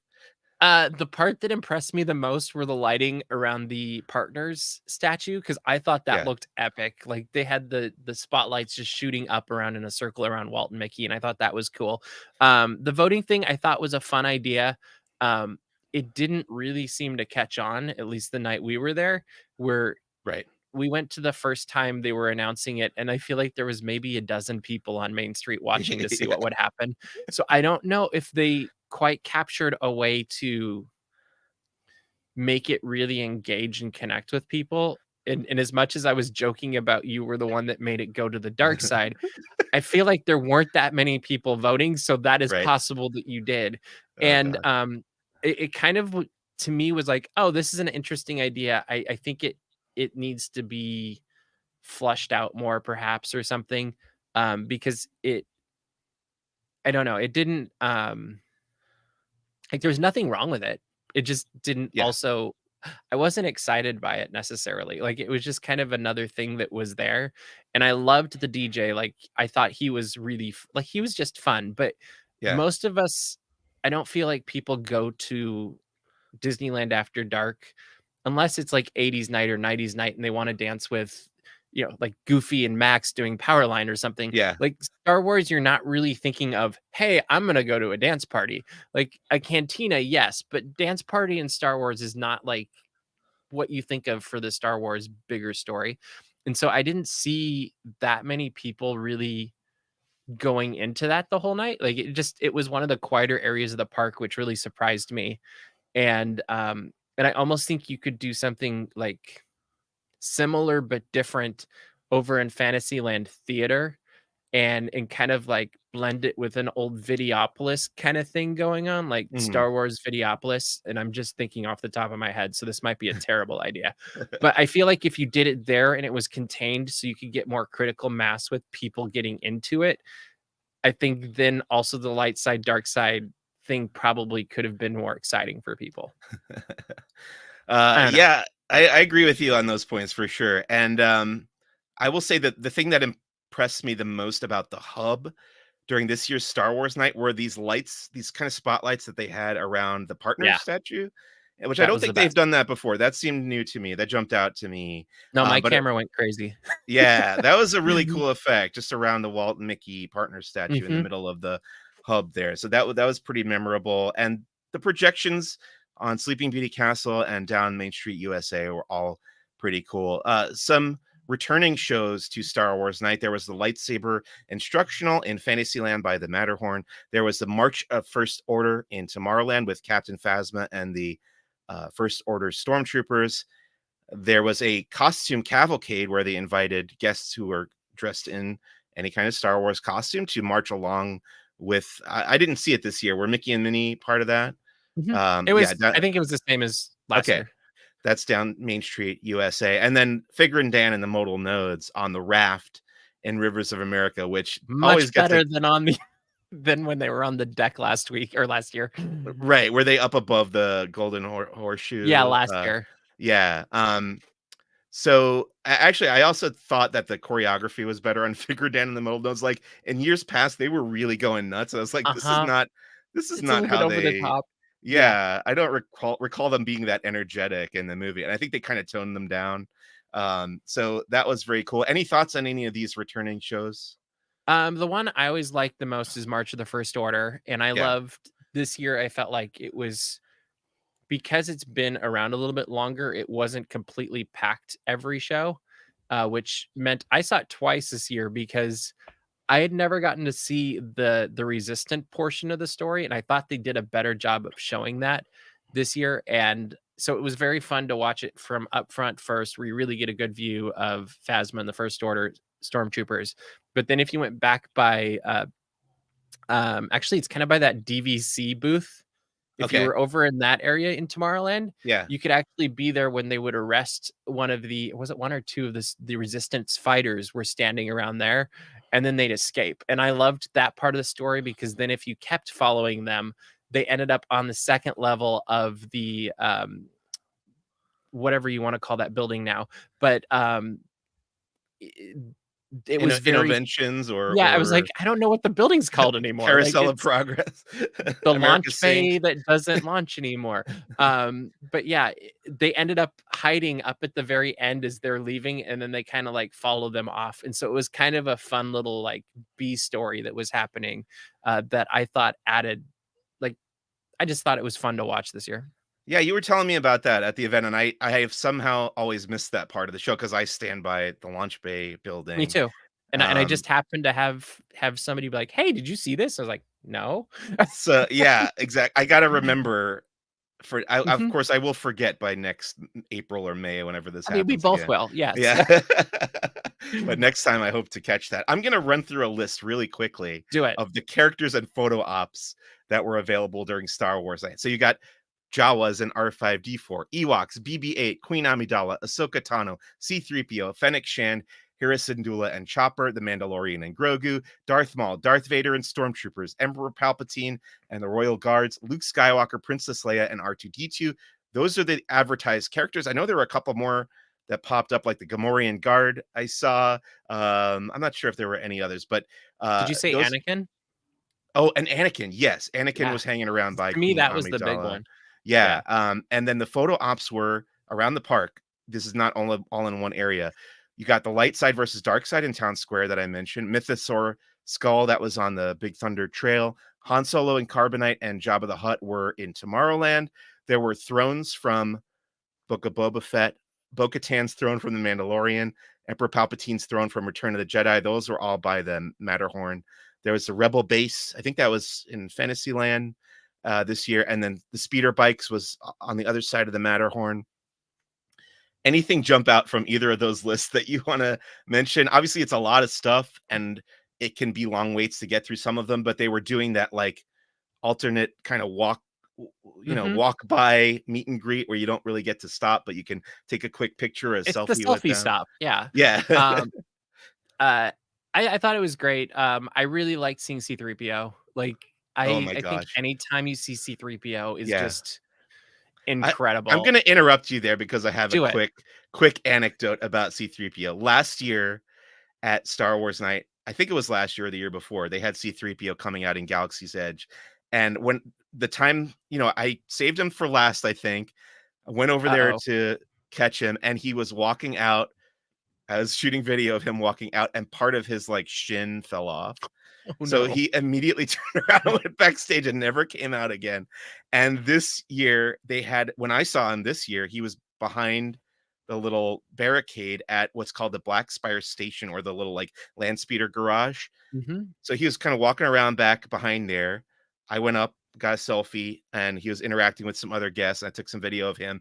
And as he was talking to another guest, one of his fingers fell, like the tip Oh, of one of his no. fingers fell off. So I think the Mhm. C3PO costume is very fragile, is what I've learned. But Which it would make is, sense with how hard it's been for people to meet him through the years. yeah, and it makes sense as to why they don't have him out more often, which is a Yeah, shame because people freak out for C3PO. We get R2D2 pretty regularly now in Galaxy's Edge, but it would be great to have C3PO. Hopefully, they can figure out how to keep him intact for I sure longer. hope so. Anyway, continue, please. That Um, was my little slip. I would Go just ahead. echo what you say is it really is amazing seeing C-3PO in the land. Like, it's Yeah. it's great seeing him anywhere, but seeing him in Galaxy's Edge just brings it that much more to life. And I think you could probably do a whole show on the discussion of which characters should or shouldn't be in the land. But Yeah. I don't know. I just more is better in this case. I'm with you on that for sure. And it's always cool at these Star Wars nights to see Mhm. any of these unique characters come out. And I kind of wish that they would add more hopefully next year. We're getting some new shows coming Yeah. out on Disney Plus. Maybe next year we'll get some new characters. Food and merchandise for Star Wars night. Obviously they had shirts that you could get with the logo on it, pins. I can't eat the food. As you know, I have some food allergies, so I didn't get to try any of that stuff. How about you? Did you get to try any of the unique food offerings? We're always running too much to try to Yeah, catch everything, and it's kind of like, there are people that go solely for the food, and more power to them, but I'm yeah, kind of like, "Well, I could eat, or I could go see C-3PO or the lightsaber meetup." So I yeah. always just end up focusing on the activities. Me too, but you can find a full guide to all the food on laughingplace.com. There was a magic key gift. If you are a magic key holder and go to Star Wars night, you could pick up it was a patch this year of the Mhm. logo, and I can't find mine, and I'm not sure whether I completely forgot to pick it up or just lost it, but either is possible. Like you said, you're running around so much during those events, especially when you're trying to cover it as a journalist, that it can all kind of blend together. So I don't know if I just completely blanked and forgot to. Did you I grab hope one you of those? find it. I Yeah, me did. It was backed by Hungry Bear, and, yeah. I Honestly don't remember if I got mine.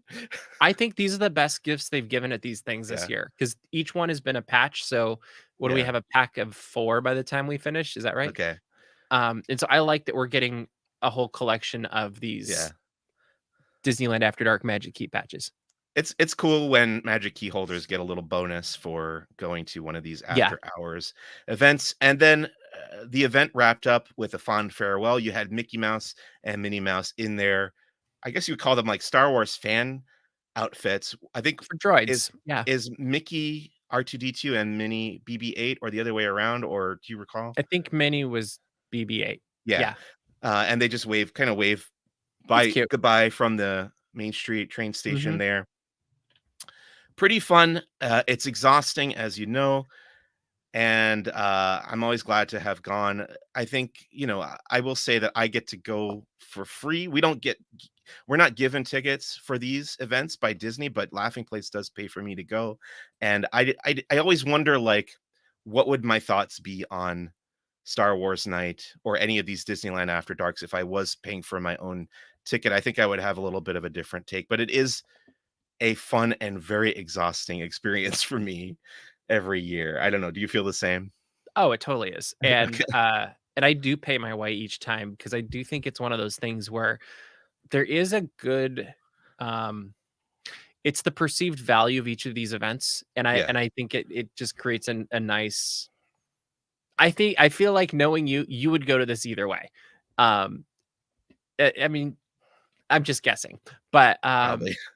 yeah, and so I liked this one in particular. Like, there's highs and lows each year. Like, I feel like I did miss having the fireworks moment this year, and I remember last year, I think it was, they got blown out, like, half of the time, but it was kinda Yeah, cool to have those, and so I think that was something that I kind of just felt like it could have had that really big hmm, moment, but I also running around during it, it was kind of like, I don't know that I missed it necessarily right, either. It was just kinda when I was like, "Huh, I liked that."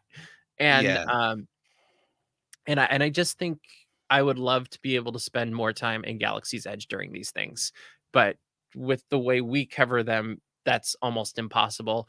But my real dream is if there would be a way to do the March of the First Order in Galaxy's Edge, mm, and you could get into the whole, like, how is this messing with the storyline of the timeline and all that jazz, but, it would be terrifying and amazing to see Captain Phasma marching through Batuu at night and, like, the yeah. lights reflecting off her helmets, and, like, I don't know, that would I would geek out on that.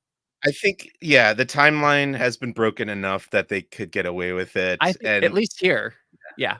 absolutely, And yeah, I just want to say like I always have a good time and gosh, I forgot exactly what I wanted to say there.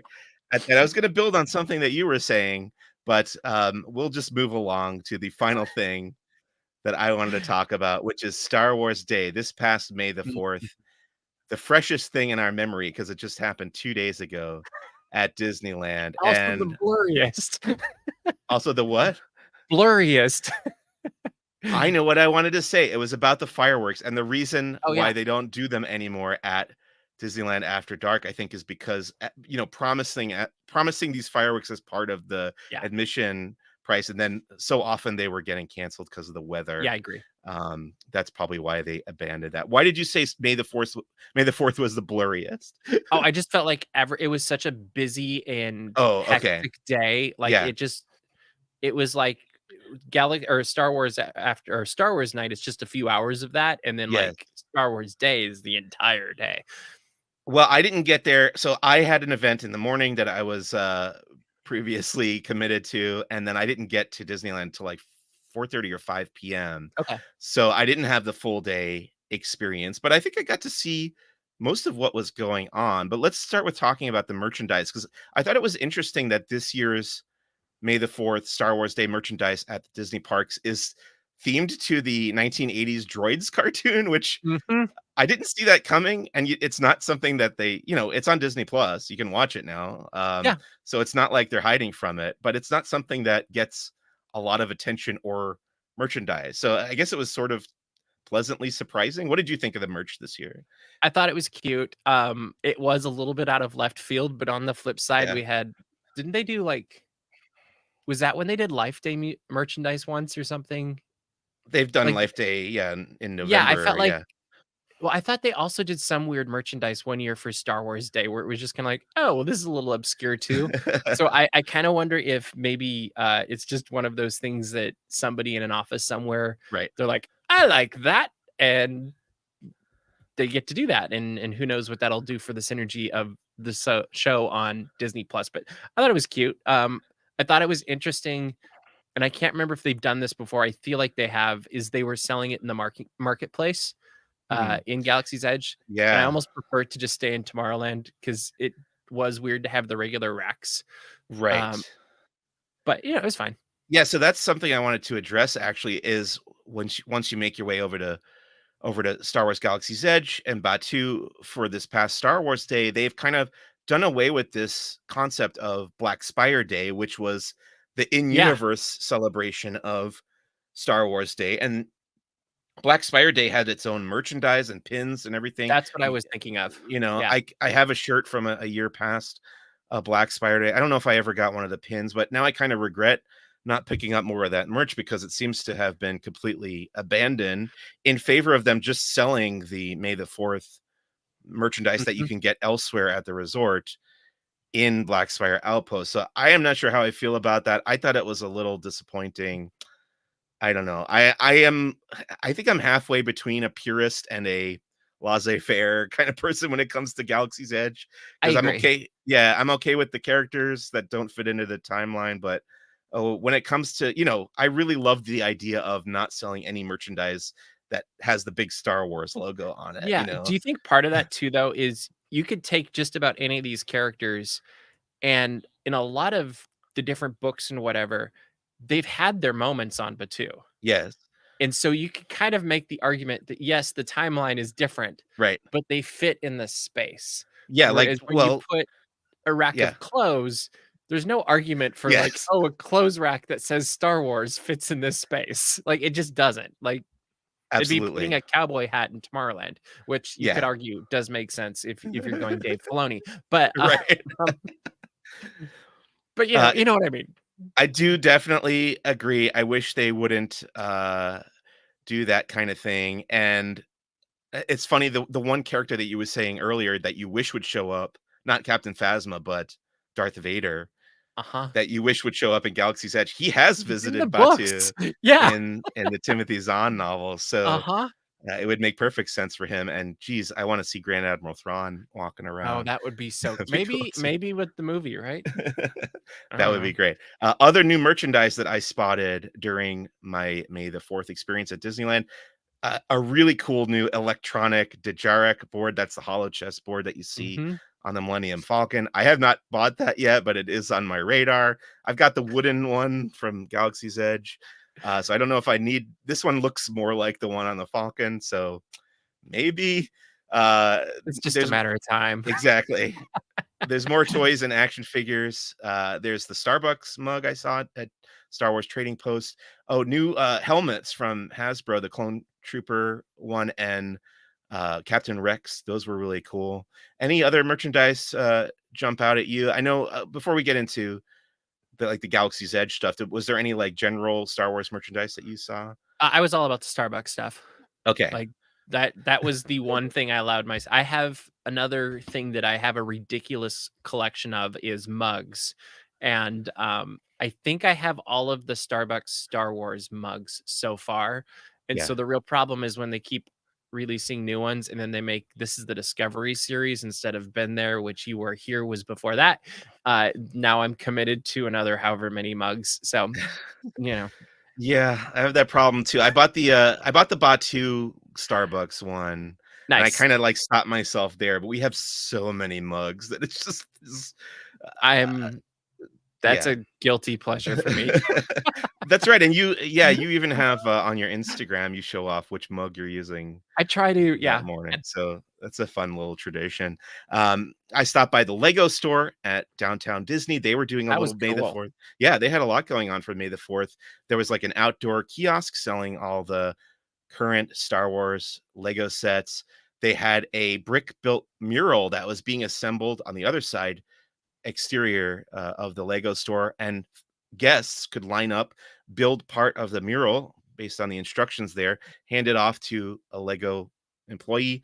That person would put it on the mural so you could say you helped build part of the mural. I thought that was very cool. And they had a number of different sales and giveaways going on at the Lego store. And the partnership between Lego and Star Wars is also celebrating its 25th anniversary. Mhm. So it makes sense that they kind of went above and beyond with this year's May the 4th celebration. Anything you wanted to say about Oh, I Lego? thought that was super cool. They were finishing up the mural Yeah. yesterday when I walked by, I think when I was leaving, and, if there's one thing that's more dangerous to me than Star Wars mugs, it's Star Wars Lego sets, Yeah. and there's a shelf off to my right, and it's all, like, Oh Star gosh. Wars Lego, and then I've got a couple sets over there that I still need to put together, Oh but gosh, they just revealed a couple new sets, I think yesterday Mhm. for Revenge of the Fifth, and I was like, "Oh, They did. no." Oh, boy. And those take up more space than Yeah. anything, like, yeah. Couple of new, Mandalorian specific sets, Mhm. so very cool. Let's talk about the new merchandise in Galaxy's Edge. So, in the Toydarian Toy Maker shop, you can get plushes of Cad Bane and They were cute. Chrysanthemum. Very cute. Going along with that series that they've done, basically since Galaxy's Edge has opened, of these like in-universe plush dolls of the different characters. There's I hope also a they sell new, well so yeah. they keep doing them. I know. Me too. Me I too. like that. I might pick up yeah. Those Support appealed the to me too. I cause. haven't. Yeah. Mhm. I'm not sure which one is preferable to me, but they might, because I'm a bounty hunter fan, and these are both bounty hunters. They might Yeah. both end up in my collection. There's also a new Perfect. T16 Skyhopper model in the Toydarian Toy Maker. Across the way at the creature stall, you can get a Nexu. And if you remember the arena battle scene in Attack of the Clones, one of those big creatures they're fighting, the kind of cat-like creature, that's the Nexu. So that's available now in the creature stall. In Doc Ondar's Den of Antiquities, you've got new, differently colored holocrons and kyber crystals with new cylindrical packaging.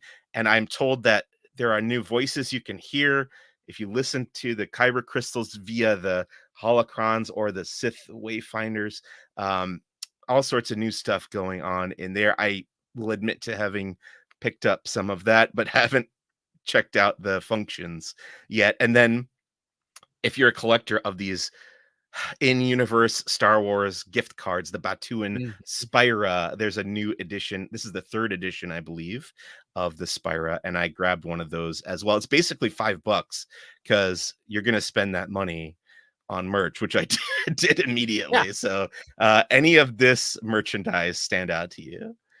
I actually think the Spira is the best thing in Yeah. Galaxy's Edge in terms of an easy to take home souvenir Yes. because you just spend the thing and you keep it. It's like, Originally, when the first one came out, it was was it like basically free. $100? It was free because you bought it for $100, but it That's came right. with the $100 on it.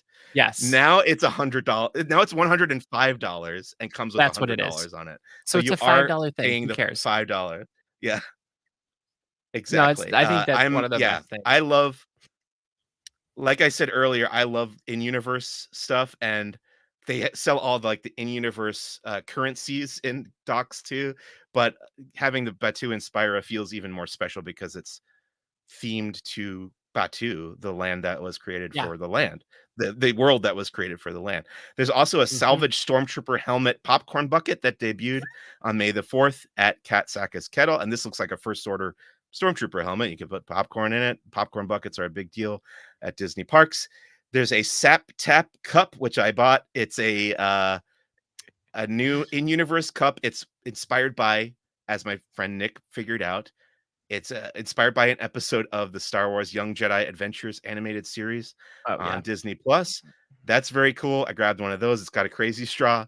And then I had to I waited like probably an hour and a half to get into Oga's Cantina on Saturday, and it was totally worth it to get the new collectible Grinning Lothcat mug. I love these mugs that come out through Oga's, and this is the latest one. The drink was pretty good too. Did you experience or do you have any thoughts on any of these three? The Loth Cat is dangerous because it's ridiculously cute, I Yeah. agree. The, was it the Stormtrooper helmet? Uh, that was flying off the shelves both Saturday and yesterday when Yeah. I was in the land, and I just think from a detail perspective, it's one of the better ones they've put out. Like, it looks really cool, and, in fact, I prefer that one over the, Jaw or the, Porg or the no, the one we were talking about earlier. Um, the one we got they gave us at Season of the Force, Oh, but, Jabba the Hutt, Jabba the Jabba Hutt. the Hutt, Yeah. yes. I'm like, "Why am I thinking about Jawas?" Maybe that's the next one. But no, I thought it was one of the better ones they put out and that was super cool. But, I would have loved to have gone into Oga's on Saturday, but my group did it before I got into the park, Okay. so it was kind of that like, "Alright, we're not gonna do that wait again." I'm like, "I'm fine not doing that wait."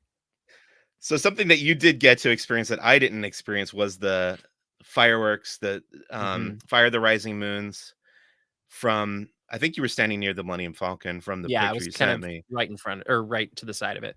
What was that like on May the 4th? Obviously a special experience being there on Star Wars Day. I love things like that where you get the shared experience with different Star Wars fans, and I had this moment about a half an hour before where I was like, "Wow, there's a lot of people just standing around with their lightsabers not on." And I'm like, "I hope I don't have a video full of just, like, the blank lightsabers with fireworks because I was on the lower level because the area up above where we've watched before, was packed like hours and hours before fireworks went off. And then thankfully about 5 minutes before the fireworks began, everybody starts turning on their lightsabers and it goes from all of these little white sticks to suddenly just color everywhere glowing and it was gorgeous and a wonderful frame for the fireworks with the Millennium Falcon right in front of you Yeah. and in the mountains and it's interesting too because I feel like on days like Star Wars Day, it's not just magic key holders. Like sometimes you go to these things and it's kind of a, oh, the magic key holders know, and then other people just kind of happen to be there. And so they benefit from that knowledge. Yes. And this was definitely a case where it's like, no, these are Star Wars fans. And maybe some of them are magic key holders, but primarily they're Star Wars fans and they don't do this as much. And so there was that energy and excitement of getting to I think a lot of people around me were experiencing the fireworks in that way for the first time, to the point where I had people kind of like, "Oh, well, maybe we should move over there by the wall." And I'm like, "If you move over there by the wall, you're not going to see the fireworks because you're going to be under them." And they're like, "Oh, really?" And like there was a lot of those kind of conversations of what's going to happen and not necessarily knowing where the fireworks are going to be shooting off from. And because of that, when they did happen, the excitement was that much bigger. And I love when you can just like I heard somebody sniffling at one point. It was great. Like I loved it that they're having that emotional journey through the fireworks Yeah.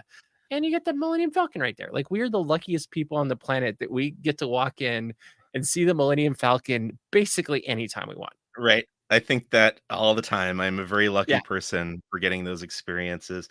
Mhm. The last thing that I want to say about May the 4th this year is something I kind of briefly mentioned earlier is that I got to go to Scum and Villainy Cantina in Hollywood. We actually got we got there at 6 a.m., Oh which my is gosh. totally nuts. They had a screening, a special screening. I actually don't want to say what it was because I don't want to get them in trouble.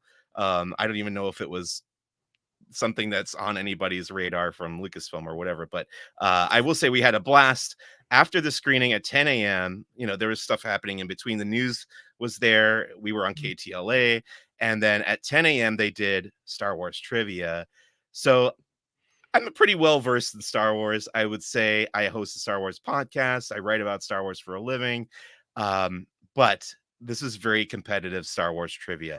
There were 42 teams in Okay. total competition. And I am super, super proud to say that my team, Extinct Attractions, which is our usual team at Scum and Villainy Trivia Quest on Wednesday evenings, this past Saturday morning, Star Wars Day, we came in fourth place out Nice. of 42 teams, among the most knowledgeable Star Wars fans in Los Angeles at this event. So I bowed down to those who beat us because there were some questions they got right that was completely, boy, it's amazing. It's amazing.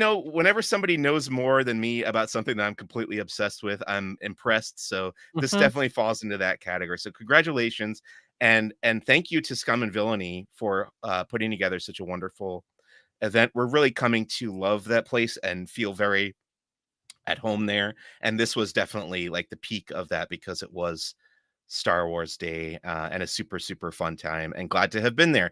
How about you, Mr. Daps? Anything else from Star Wars Day that you want to recall or recount during your experience on Saturday? I just think it's great to have Star Wars fans together having fun and celebrating their love of Star Wars. And I mean, that's what's special about the land, but particularly on days like that. And whether it's the cast members, the guests, the characters, whatever, it's just fun to see people celebrating something they love. Definitely agree on that. Okay. That is going to wrap up our very long discussion about all the happenings at Disneyland Resort during this season of The Force. Let's get into our final segment here on Who's the Boss. It's called First Steps into a Larger World. This is where my guests and I talk about the media that we've been consuming and or enjoying outside of the Star Wars galaxy. My example this week is a show that we're getting into on Paramount Plus. My wife and I have started watching this show called Evil, Hmm. which it's a drama. It's a supernatural type drama. It's almost sort of X-Filesy.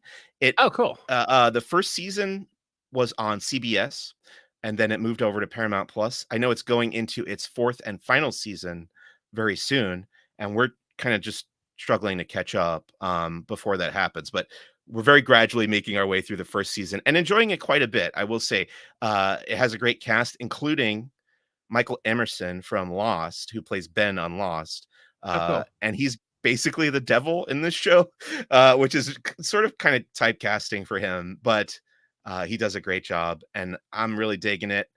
Looking forward to watching more. How about you, Mr. Daps? Anything that you have been watching, reading, or playing lately that you would like to talk Oh, now you just made it harder. When just about? watching, I'm like, oh, I can narrow that down. Okay. I watched Star Trek Discovery is on right now, and so I've been Yeah. following that, and it's its final season, and they're going on kind of an Indiana Jones type adventure, and it's been fine. I don't know that it's my favorite Star Trek of all time. It's not my least favorite, and Okay. I'm kind of hoping it climax like gets a little bit bigger towards the end of that. I've been oddly really into. Have you seen Welcome to Wrexham? It's an I FX have not docu-series. I have not seen it, but I have a friend who is one of the producers on the show, so I feel Oh, okay. very So guilty for not having watched it yet. shame on you. It's completely delightful. And as a former soccer player growing up, I just love it's an underdog story. It's very fun. We went and watched Wrexham when they played last year in San Diego. And actually, when their star player got hurt, which they addressed in their first episode of season 3 that came out Yeah. this last week. And I just think it's a great sports show for people who aren't into sports, because where Okay. I am into soccer, people that are my friends that aren't are enjoying it as well. So I did end up liking Ted Lasso because that's Oh, another yeah. show It's about similar. soccer. Okay. I was kind of hesitant to start watching that, but I was like, okay, this is about more than just Yeah. football or soccer, so I have to check that out. Yeah, I do feel guilty about not having watched that yet, but Especially since you know the producer. I mean, come on. I know. He won an Emmy. He won an Emmy for that show. I'm Yeah. friends with Okay. him winner. But yeah, Deserved too. we'll I check think they that did a out. great job. Yeah, put it on the list. It's such a long list of things I need to Always. watch. But for now, that's going to bring us to the end of this week's, or not this week's episode, because there's another one coming later in this week, as I'll mention in a moment. But first, let me thank my guest for this episode, Mr. Daps. Thank you so much for taking, an hour and 45 minutes out of your very Anytime. busy week to chat with me about Star Wars and Disney parks. Really, really appreciate it. Where do you want to send people? Where can people find you on the internet? You can find me at dapsmagic.com, and then you can find me on social media as Mr. Daps in every way or everything possible. Fantastic. And yeah, look for the hat when you're in Disneyland and strike up a conversation. Always enjoy chatting with you whenever We we have run fun. into each other at Disneyland. Next time on Who's the Boss? This is coming later this week. We're going to be talking about the new Lucasfilm's new animated series. It's a series of animated shorts called Star Wars Tales of the Empire, which premiered on May the 4th. There was just so much going on this past weekend, and this was one of them. I've seen them. I've reviewed them on laughingplace.com, and I'm going to have a conversation about this show with returning guest Trisha Barr. She'll be back to talk all about Tales of the Empire later this week. As always, please visit laughingplace.com for all your Disney news and opinions. I'm on Instagram at Who's the Bossk Pod. Again, thank you to Mr. Daps. Thank you out there to everybody listening or watching live on the Laughing Place YouTube channel. And I'll see you next time right here at Who's the Bossk. Bye.